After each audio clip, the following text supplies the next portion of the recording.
Koreans, we see that they still could laugh and make a joke just like us. Then it is possible to become a friends with them. Next slide. And how do we deal with people with special abilities and needs? The services provided must be adapted to children with existing limitations, such as blindness, speech deafness, disabilities, and limited thinking power. Activities and services are different for each child. We must be willing to help and understand the wishes and the habits of each child. We cannot be forced to specific activities continuously. We must continue to follow them so that their potential also develops. Dealing with them is not difficult. We just need patience and awareness that they need special attention from us. Next slide. So what are the barriers to dealing with people with disabilities? There are so many obstacles, obviously. For example, children who have difficult abilities to manage, children who do things according to children's emotional souls that are sometimes still unstable, and many children who have limited memory. Its limitations is a different constraint. At Venus Hiwi Outrange, the caretaker is still struggling with the sign language. They still need people that understand sign language in order to help people with disabilities more. Those children with limited memory are hard to remember also. It is possible that today you will be told which one is correct, the next day you can forget it again. So we as the people who could help them so tell the same order. This is what we deal with them when we meet them in the real life. The next slide would be presented by my friends Ellie. Thank you. Okay, thank you, Jane, for the opportunity. Start from this slide. I will explain our material.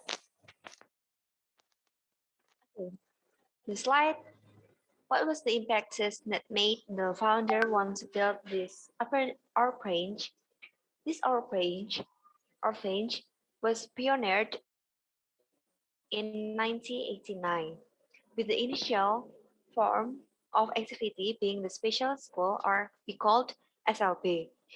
Initially, the administrators were assigned by the social service to establish an orphanage for the elderly. However, due to the large number of children with disabilities who are still neglected, the idea occurred to create a disability home in the Pajangan area.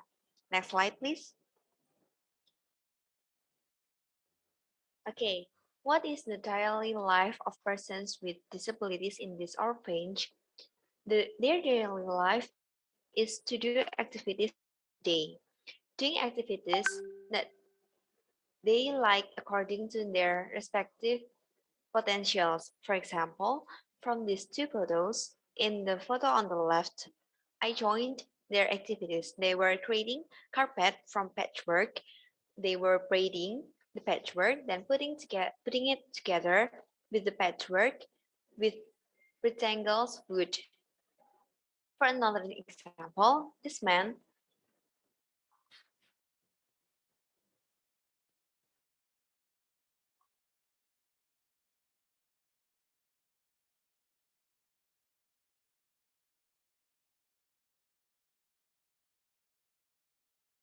Okay, I think it's lagging in Cleodora PC, so maybe other group can back.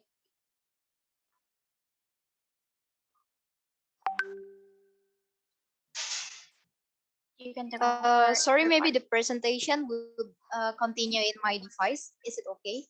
Okay.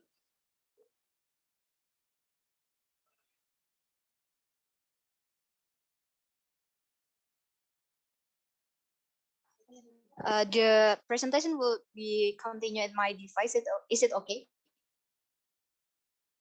Or you want to share screen on your device? No, my friends using my device. Oh yes, all right. Yeah.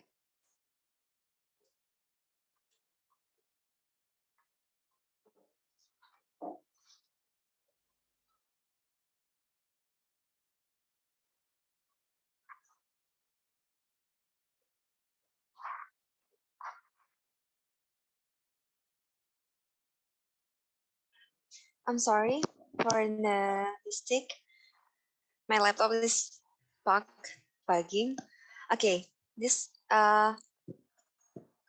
does okay. Can we go back to the nah? Okay, thank you. For another example, this man, his name is Mas Erwin. He is good at painting. So when the children in this orphanage created carpet, he was painting his canvas, and all the art and in the shelf were created by him. All of the art have their own meaning, and only Mas Erwin that knows what the meaning of the arts. Next slide, please. Okay, how can they maximize their potential with the shortcomings they have? For children who still have potential, they are still sent to special schools. However, those in the orphanage are not required to attend special schools, can be quite active in the orphanage. The administrators will see the potential of each child, and then the children will be grouped according to their potential activities. Examples of the activities include making crafts from patchwork, sewing, making compost, and planting plants. And not forgetting about religious approaches such as praying and reciting the Quran.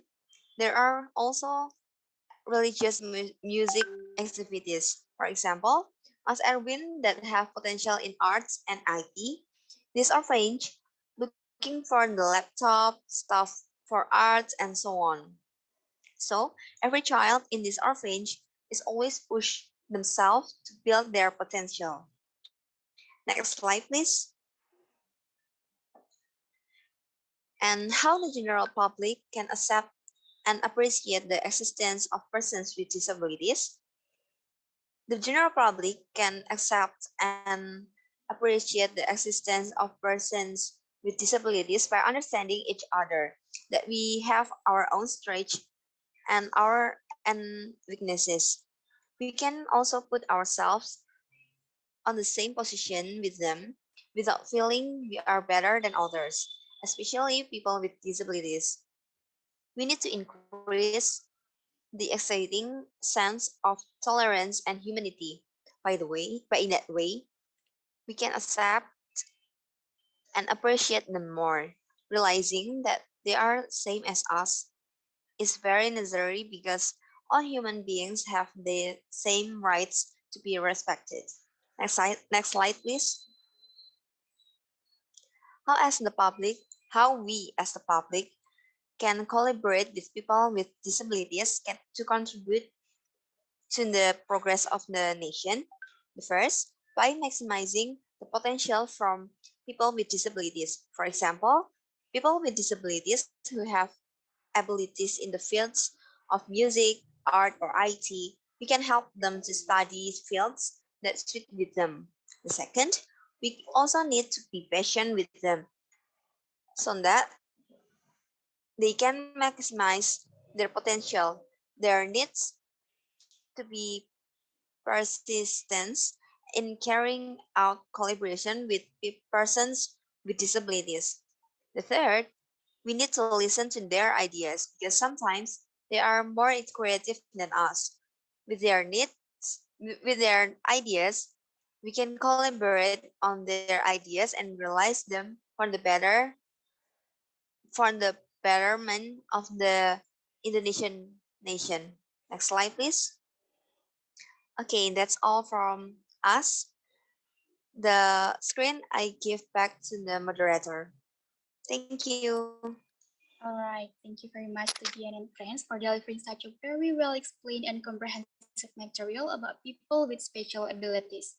I personally like the quotation that you guys choose. You are only human and humans are not made to be perfect. It makes each of us unique. I think that recognizing, accepting, and respecting differences in other and treating everyone like we want them to treat us will help make our world a better place for everyone. Well, appreciate to Jen and her friends for delivering the material well.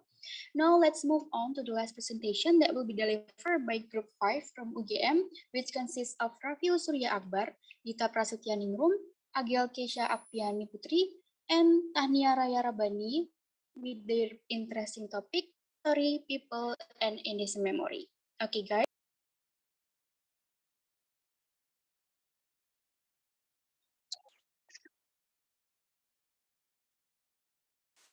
Hello everyone.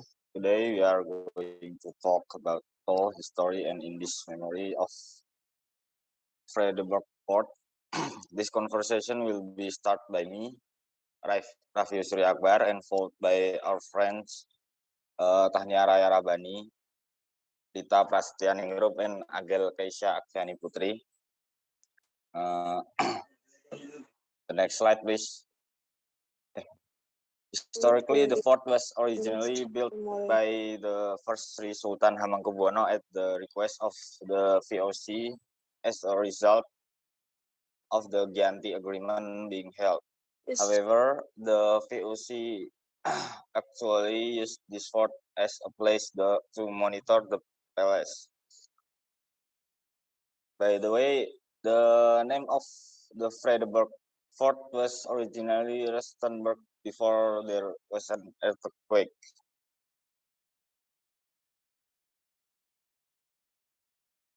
Information about the earthquake will be explained further by my friend. The next slide, please.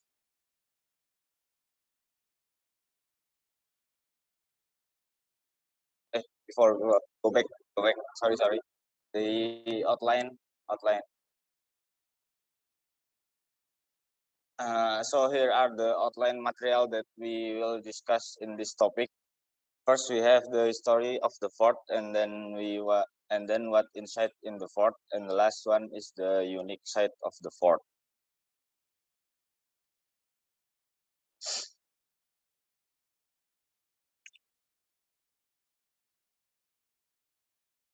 Uh,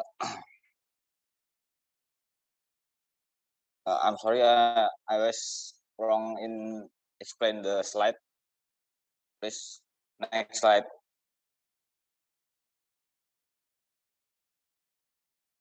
So as I said before, this fort was built at the request of the VOC in 1760, and Nicholas Harting as the Dutch government asked to make the construction of the Fort Rustenburg permanent. And finally, the fort is finished in 1787. So thank you. The next slide will be explained by Raya. So Raya, the time is yours.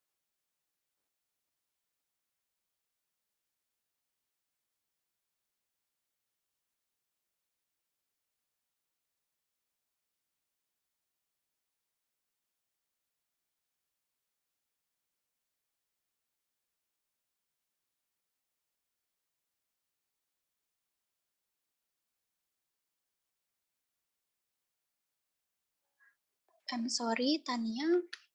Your voice is not listening here. Chat, Can you? is Okay, it okay. okay? Okay, sorry. So thank you for Rafi. I would like to explain more about the big earthquake that happened in Yogyakarta in 1867. And this earthquake certainly made many buildings destroyed and collapse. And the literature about this tragedy is less available because Sri Sultan Hamengkubuwono VI required that the information will be erased from the memory of the people in Jogja because the information there is a bad thing based on Sri Sultan's perspective and no need to be remembered that. All right, next, please.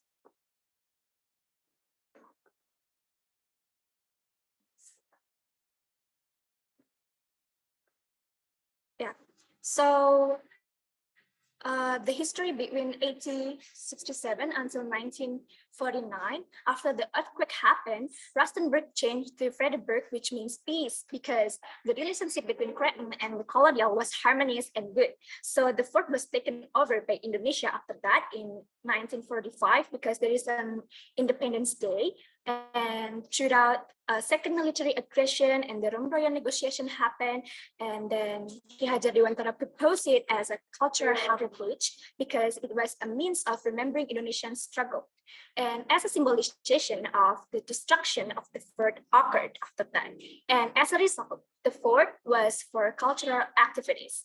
And then there was a proposal to turn it into a museum, actually. And through President Suharto's assistant program, the major revitalization for the fort happened, and the building was converted into a museum in 1992, and it became an officially museum, which was inaugurated by Sri Sultan IX, Minister of Education, and Professor Nugroho Notosusanto from University of Indonesia.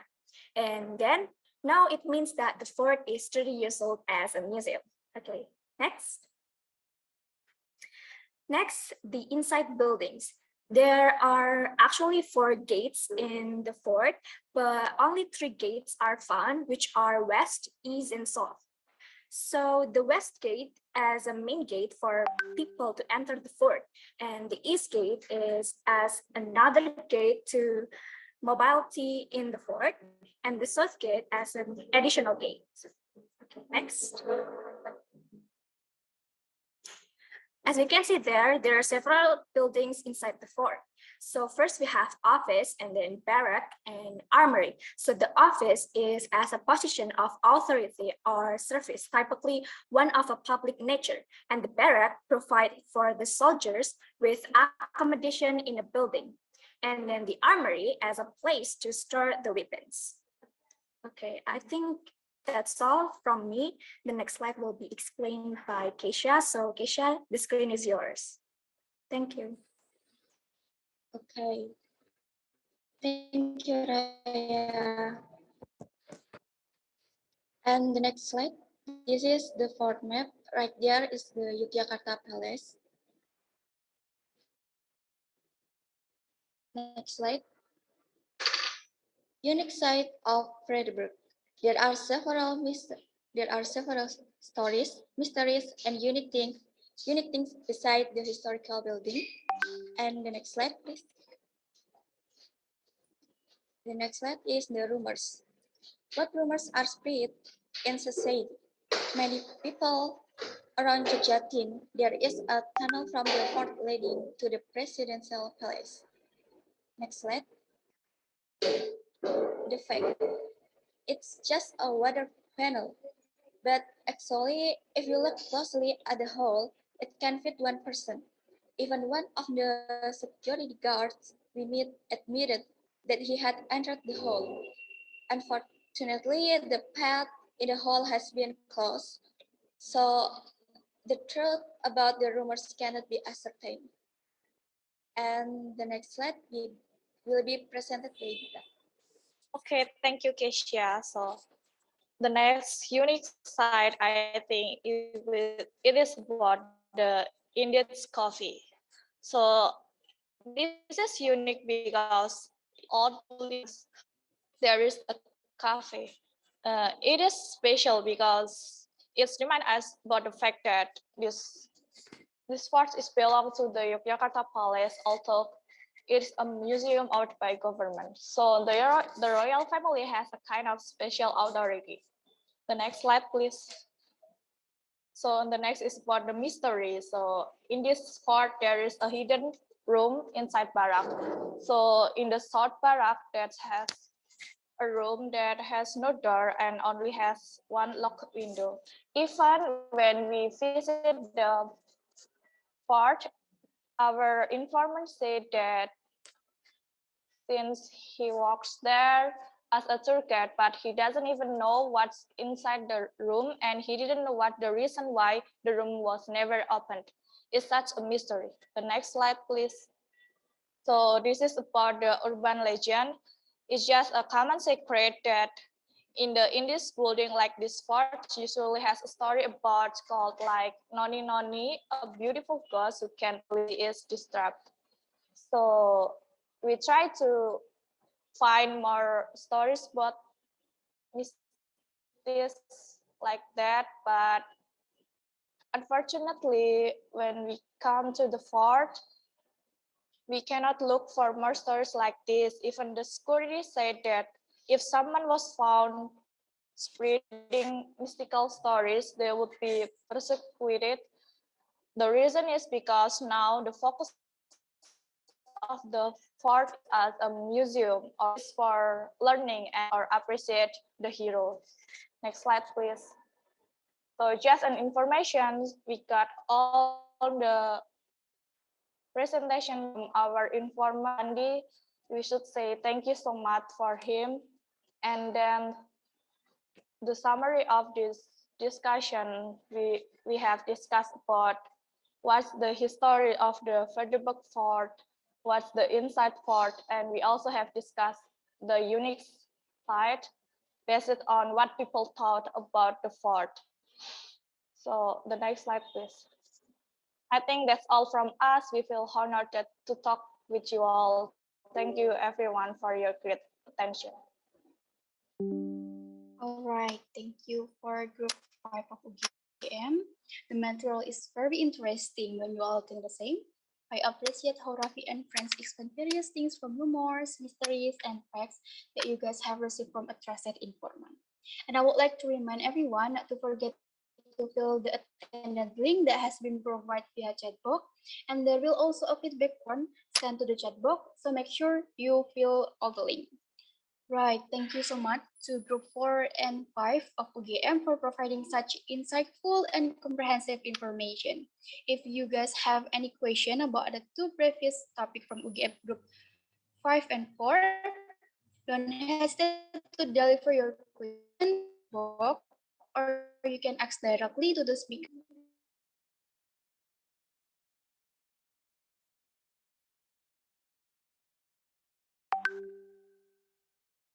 Okay, so there are some question in the chat box. So the first one from Sukijan. I want to ask a question for UGM. I think it's for UGM 5. Why are you interested in taking this STEM and why did you choose Frederick Fort? And there is also a question from Adisti Gabira. I would like to ask to group for UGM, why did you choose disability as a topic for people with special needs, even though there are a lot of categories for people with special needs, such as the elderly, pregnant women, breastfeeding children, and etc. Thank you.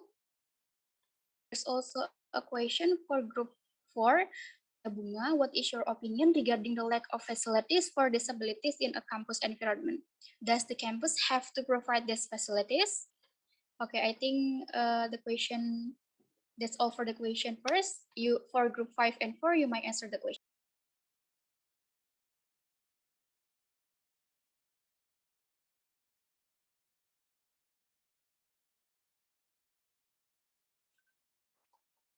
Sorry, I would like to answer Leonie's question. All right. How can we communicate well with people who have disabilities?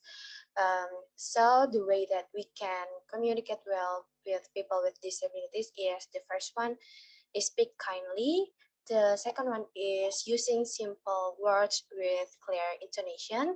And the last one is use the helper instructions, such as the picture. And also we have to make sure that they understand what we say. Maybe that's all from me. Okay, so would you like to answer the next question? Why did you choose disability as a topic for people with special need?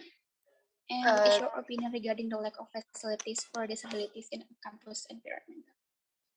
To answer the next question will be answered by Jane and Ellie. Right. Okay, I will answer the question why we choose this topic because we are interested in learning about the lives of of people with disabilities and sharing our knowledge with the audience in this morning's webinar. Our goal is that no one sees people with disabilities as people with disabilities, but we can complement each other in our daily life.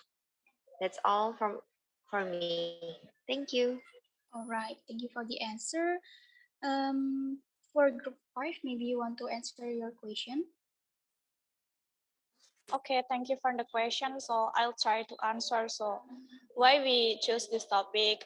I know that we are so familiar with the India's histories, but this theme also discuss about people and their memories. We know that people always have different insight or sides. That's why it's so interesting. Maybe Raya want to add something.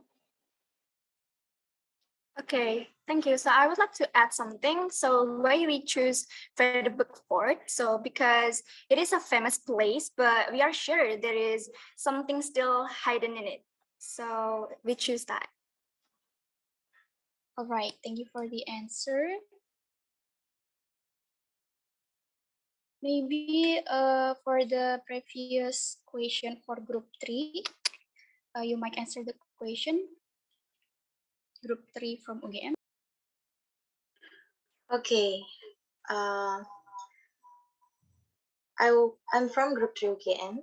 I want to answer the questions from USD Bergmansia.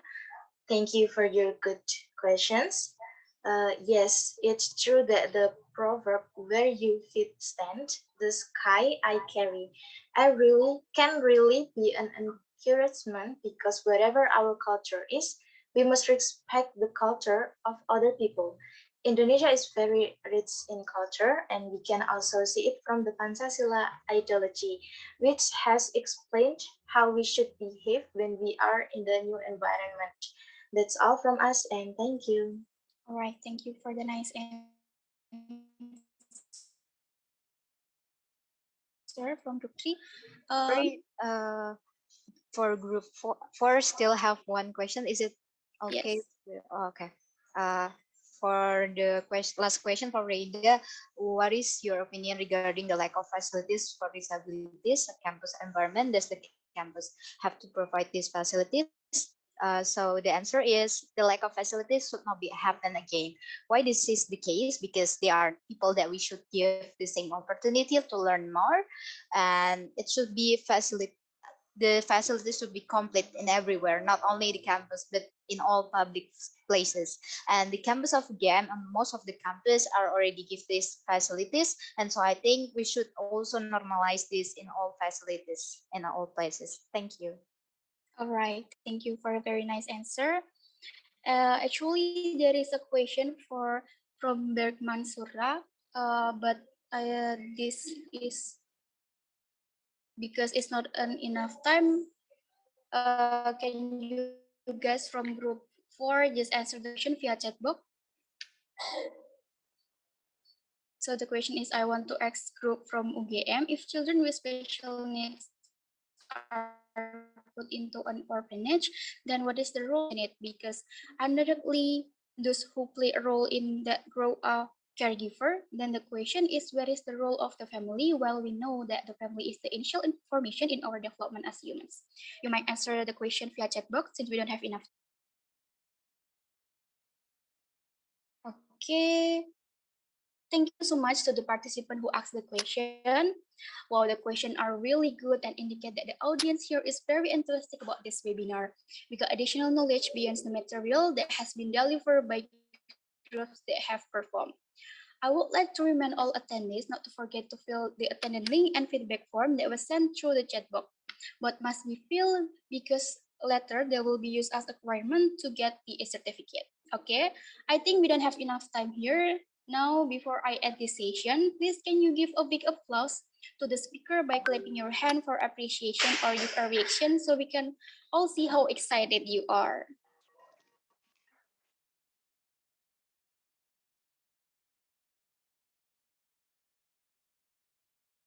All right, everyone, the presentation session in webinar Event Talk 41 under the this. I would like to to express my appreciation to all the speaker for sharing the fascinating material and also to the all the participants for your participation.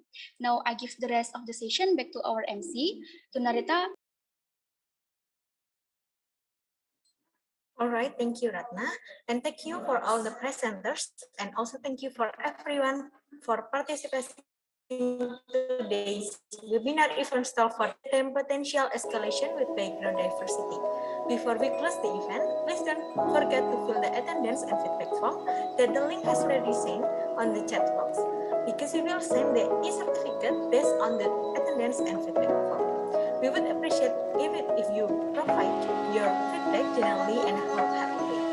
On behalf of the committee of webinar event staff 41 and our presenters, thank you for joining us today and have a great rest.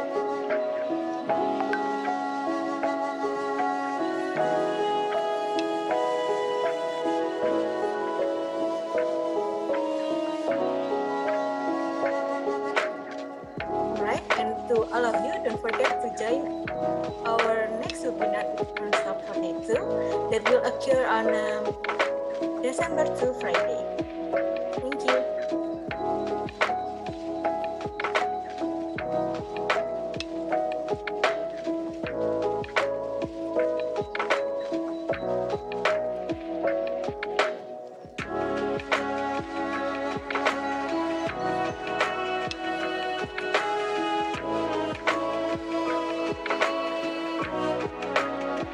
Wrote down the day that I fell for you. Now it's crossed out away, but I still can't forget if I want.